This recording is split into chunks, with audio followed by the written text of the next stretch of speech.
बाजूला थांबलेले आहेत मुंबईत। सरकार फक्त भ्रमात आहे। जोपर्यंत जरांगे पाटील म्हणले की शांतता बाळगा, त्याच्यामुळे आजूबाजूला पब्लिक थांबलेली आहे।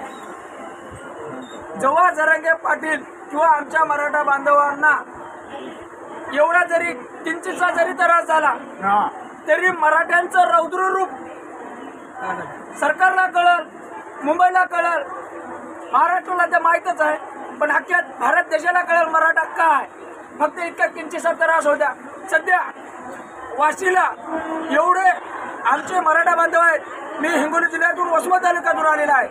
आमच्या गावातून कमीत कमी 700 माणूस आलेला आहे। किती? 700।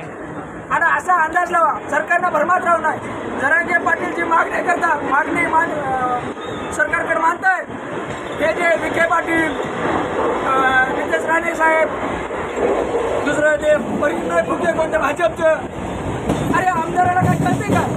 50% वरचा आरक्षण तिकीटच नाही। आता या लोकल ट्रेनना आम्ही प्रवास करतो, आम्ही येतो होता वाशू, त्या लोकल ट्रेनमध्ये कोणी आहे की सुशिक्षित माणसाला विचारायचं 50% वरचा आरक्षण तिकीट का? कायदेतज्ञ तर सोडावं, कायदेतज्ञांना तर सगळं माहीत आहे, पण जनसामान्य माणसाला विचारायचं की 50% आरक्षण तिकीट का? तिकीटच नाही। मग आम्ही 50% वरची मागणी केलेलीच नाही। तर फडणवीस सरकार, आता फडणवीस सरकार म्हणावं लागेल ना, कारण त्याने सगळ्याला संघ घेतले। ते काय म्हणतात आम्ही आरक्षण दिलं। आणि तुम्ही आरक्षण दिलं काय? आम्ही निवडून दिलं बरोबर। ते कसं आहे माहिती का, लेकराला चॉकलेट दिल्याप्रमाणे आहे। आता हे चॉकलेट देणं हे डायलॉग झाला, पण खरी म्हण आहे चॉकलेट देण्यासारखं, चॉकलेट तवाच संपत। तसं आरक्षण आमचं कवा संपल काय गॅरंटी नाही। त्याच्यामुळं आम्हाला ओबीसीतूनच आरक्षण पाहिजे। आणि मुळात आम्ही शेतकरी आहोत, कोण नाही शेतकरी इथं। फडणवीस म्हणजे राजकीय आरक्षण पाहिजे। आणि राजकीय आरक्षण आम्हाला कशासाठी पाहिजे? ज्यांना राजकीय आरक्षण पाहिजे, काय पाहिजे, त्यांना कुणबी आहे। आता विखे पाटील म्हणते चर्चा करू, 2 वर्ष झाले, स्वतः कुणबी प्रमाणपत्र वापरते। कोणाला माहिती आहे याच्यात? मला माहिती आहे कुणबी प्रमाणपत्र वापरते स्वतः ते विखे पाटील। तुम्हाला काय माहित आहे? आणि आम्ही जर समजा आम्ही जर अवकाशावर उतरलो, आडमुठेपणावर उतरलो,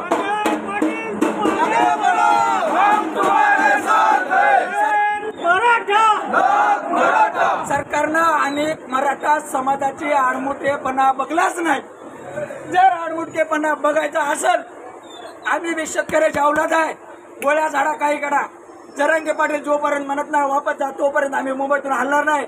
आणि सरकारला एक चॅलेंज आहे आमच्या शेतकऱ्यातर्फे, शेतकरी मराठा, शेतकरी कुणबी मराठातर्फे, तुम्ही फक्त 1 इंच जरी ढक्का लावला कोणी आमच्या पब्लिकला किंवा जरांगे पाटलाला, तर काय असते मराठा कुणबी ते दाखवून देऊ। आणि या मराठ्यांना आव्हान करतो, आरक्षण भेटल्याशिवाय मुंबई सोडायची नाही। जरांगे पाटील तुम आगे बढ़ो, हम तुम्हारे साथ हैं, मराठा। आज जरांगे पाटलाचा सकाळचा शब्द काय माहिती का? ऐकलेला आहे तुम्ही 10 वाजताचा? ते जुवार नाही का तुम्हाला? आता 1 फोकस लावलेलं, 1 फोकस, लाईटची व्यवस्था नाही, पाण्याची व्यवस्था नाही, चेष्टा मांडली का आमची? तेच वर नाही का तुम्हाला? 1 फोकस असतंय का? नुसतं जरांगे पाटलाचं टेट पुरतं?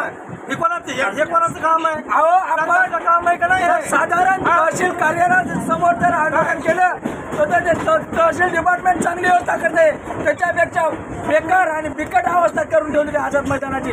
म्हणायला आझाद मैदान आहे ते, आणि आझाद झालंच नाही। भारत देशातला दादा जोपर्यंत नाही का आम्हाला आदेश देत नाही, तो पण आम्ही इथून मुंबई सोडणार नाही। मराठा, मराठा, मराठा।